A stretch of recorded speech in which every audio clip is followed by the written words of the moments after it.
Tutorial is to take you through a resource which is from the Institute for Learning called The Patterned Way of Reading, Writing, and Talking that I think is a great strategy to have teachers in every discipline work toward text-dependent analysis. So first it mentions open-ended text-based questions. The purpose here is to get students back into the text that we want them to eventually analyze, asking them a series of open-ended text-based questions that move them and guide them along to an understanding of the complex text. So before we begin, first of all, make sure that the text that you're using is sufficiently complex and worthy of analysis. I have some information about that on the website, at least it's not math.com.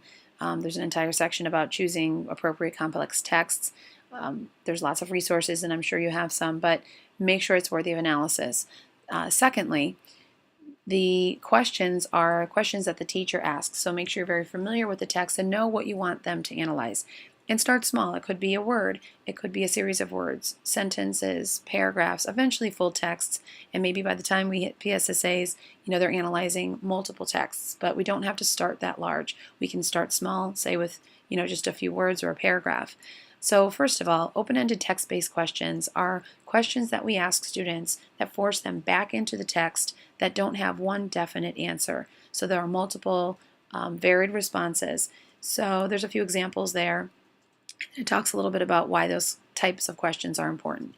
Remember, we asked students in the past to go into texts and read them and understand them, and then eventually we work toward and do a good job of asking them to cite evidence from the text. But at this point, with analysis, we're actually moving beyond the comprehension, beyond citing evidence, to interpreting that evidence, using it in some way, analyzing what that means. And so there's really, what I like about this protocol is it's kind of a built-in scaffold to work students up, that progression. So the IFL Patterned Way of Reading, Writing, and Talking, you can read a little bit more about the background, but I'd like to get right to the protocol.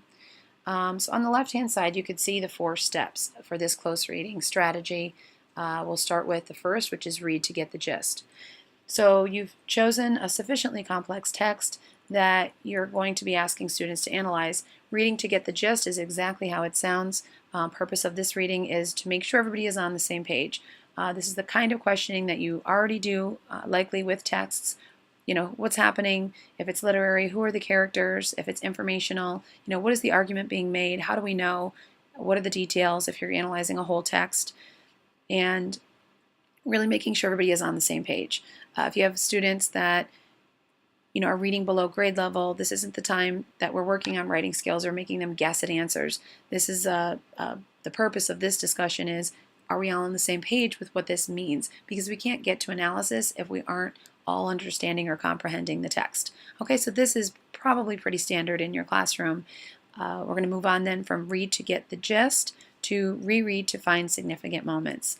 I like how this is framed because it allows students who might not have a right answer or feel confident enough to give the right answer to start thinking about how their answer forces them back into the text. If I ask a student, what is the most significant moment of that paragraph? Again, it's somewhat low stakes in that there's not a wrong answer that they're automatically shut off. So they have to go back in, of course, and reread, and that's what we want. What is it that you think is significant? Why? Explain your reasoning.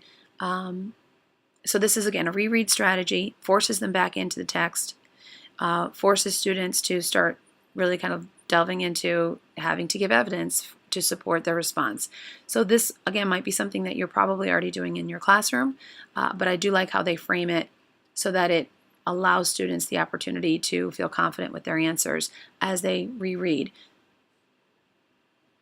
complex portions of the text. Okay, so we're moving up the scaffold again, and as you kind of go back to that first page and read about IFL Patterned Way of Reading, Writing, and Talking, one of the things, and I would encourage you to read that they mention is the importance of having students do this often, have them doing it multiple times with different open-ended text-based questions, and each time to help guide their reading. So you might think, well, this sounds awful time-consuming. It does, And it really will depend on how complex that text is, how explicit you need to make it and how many times they need to read. So we're talking now about, let's say, something that would be on a PSSA.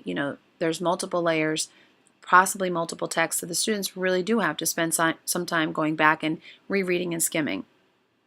So that third step that we were on, read again to interpret the ideas in the text.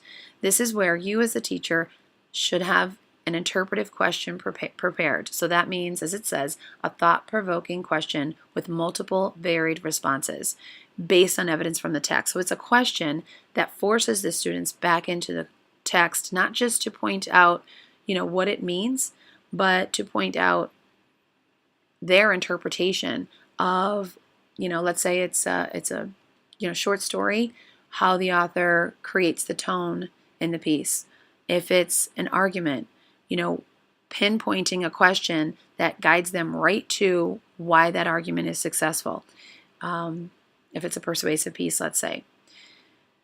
The question should support students to gain a deeper understanding of the overarching questions of the text. What that means is that you should know what those questions are.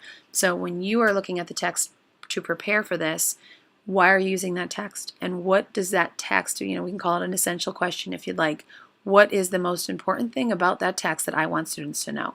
And have that answer ready in your own mind so that you can craft these questions that force the students back in. Okay, so multiple interpretive questions, and we're working them kind of up that depth of knowledge as well. We're having them reread a third time to interpret ideas in the text, and then a fourth time to analyze the author's methods. So this fourth reading asks students to analyze the author's craft. How did that person construct the argument?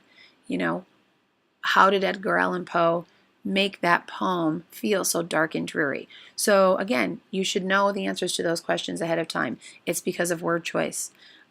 It's because of the way the ideas were presented, the syntax of the sentence. Make sure that you understand why it's an effective argument or why it's an effective piece. So we ask the students to go back in for the fourth time to really analyze how this is constructed, why it works, and share those ideas with the class and start to refine them. The multiple reads that work their way up from a basic understanding to interpreting what the author is saying to really analyzing how the author crafted that thought is, I think invaluable in allowing us to craft TDA questions that students can eventually answer in writing. So start orally. I think use this protocol often, and not always, to the same level of detail. The number of questions that you ask in steps 3 and 4 will vary depending on what you're analyzing. But the big idea and the big takeaway here is find complex texts that are worthy of analysis. Have students reread multiple times, taking them back into the text each time, and work your way toward analysis level questions. As always, if you have a question, please email me at cmecca@iu19.org.